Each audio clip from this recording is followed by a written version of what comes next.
આંતરરાજ્ય cyber ક્રાઇમનું racket ઝડપાયું છે, જેમાં 3 આરોપીએ આ કૌભાંડ આચર્યું છે અને ₹39.41 કરોડનું આંતરરાજ્ય સાયબર ક્રાઇમ રેકેટના કૌભાંડનો પર્દાફાશ કરવામાં આવ્યો છે.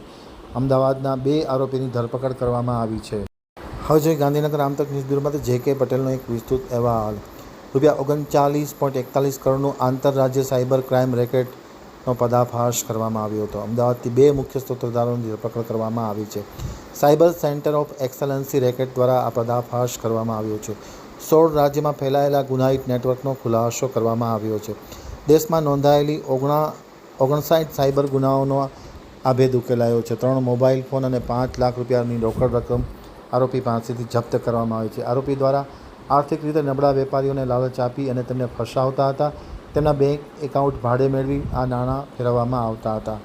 આરોપીની ધરપકડ કરવામાં આવી છે. તેમાં અમિત મહેન્દ્રભાઈ ગંગેરા, ઉંમર વર્ષ 38, જેઓ હેર સલૂન ચલાવે છે. તેમના સંચાલક છે. અમદાવાદના વિંઝોલ ખાતે તેઓ હેર સલૂન ચલાવી રહ્યા છે અને આવા કૌભાંડો આચરતા હતા. રીતેશ ભોગીલાલ પટેલ, ઉંમર વર્ષ 42, સ્ટેશનરીના વેપારી છે અને વિંઝોલ અમદાવાદમાં રહે છે. મહારાષ્ટ્રમાં 13, કર્ણાટકમાં 10, હરિયાણામાં 5, ગુજરાતમાં 3, દિલ્હીમાં 4, યુપીમાં 4, તામિલનાડુમાં 4 અને કેરળમાં 3 ફરિયાદો નોંધવામાં આવી છે. ગુજરાત રાજ્યના માનનીય ડીજીપી શ્રી કે.એલ.એન. રાવ સર અને નાયબ પોલીસ મહાનિરીક્ષક શ્રી રોહન સાહેબની સતત સૂચના અને માર્ગદર્શન હોય છે કે ન્યૂ એકાઉન્ટ્સ જે અત્યારે ભાડે જે આરોપીઓ આપતા હોય એની ઉપર સઘન કામગીરી કરવામાં આવે એ અંગે જે એક ચોક્કસ બાતમીના આધારે 2 આરોપીની ધરપકડ કરવામાં આવી છે સાયબર સેન્ટર ઓફ એક્સિલન્સ દ્વારા.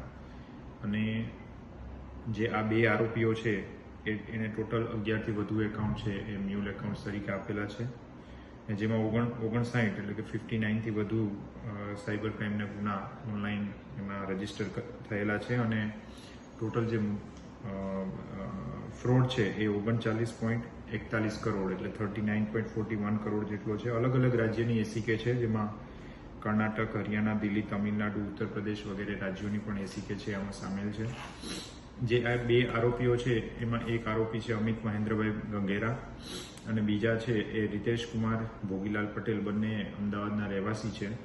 અને અમિત મહેન્દ્રભાઈ ગંગેરા છે એ પોતે સલૂનનો ધંધો ચલાવતા હતા અને રીતેશ કુમાર ભોગીલાલ પટેલ એમના કસ્ટમર હતા અને એમના દ્વારા જ એમને આ જે સમગ્ર ન્યૂ એકાઉન્ટ્સનો જે નેટવર્ક છે એમાં સામેલ કરવામાં આવેલા હતા. આમાં અગત્યની બાબત એ છે કે જે આરોપીઓને પકડવામાં આવ્યા છે એ બંનેને રોકડ રૂપિયા જે એમણે ચેકથી વિથડ્રોલ કરેલા હતા એ સાથે એમને પકડવામાં આવ્યા છે. અને એટલે એ ખૂબ જ ગંભીર બાબત છે કે જ્યારે પણ આપને પૈસાની જરૂરિયાત હોય, આર્થિક ભીસમાં હોય, ત્યારે લોકો આ રીતે આપને લોભ લાલચ આપી અને ન્યૂ એકાઉન્ટ્સ ના નેટવર્ક સાથે જોડતા હોય છે. લોકોને ક્યારેક ખ્યાલ પણ નથી હોતો, પરંતુ આ ખૂબ જ ગંભીર બાબત છે. એટલે આપના માધ્યમથી લોકોને એ પણ સાવચેત કરવા માંગીએ છીએ કે ક્યારેય પણ પોતાનું જે એકાઉન્ટ છે, સિમ કાર્ડ છે, એ કોઈને પણ ભાડે આપવામાં ન આવે. આપને ખ્યાલ નથી કે આપનું જે એકાઉન્ટ છે અથવા તો સિમ કાર્ડ છે એનો મોટા પાયે જે નેટવર્ક્સ ચાલે છે સાયબર ફ્રોડના, એમાં એનો ઉપયોગ થઈ શકે છે. જો આવું કોઈ પણ એજન્ટ પણ આપને એપ્રોચ કરે છે તો તાત્કાલિક આપને પોલીસમાં પણ જાણ કરવી જોઈએ. અને આપની સાથે આવું કોઈ ફ્રોડ બને છે તો તાત્કાલિક 1930માં કોલ કરી અને આપ પોલીસની મદદ પણ મેળવી શકો છો. આ જે બંને આરોપીઓ પકડ્યા છે એનું આગળનું નેટવર્ક છે એ પણ તપાસ એમાં ચાલુ છે અને આગળની કાર્યવાહી હાલમાં ચાલુ છે.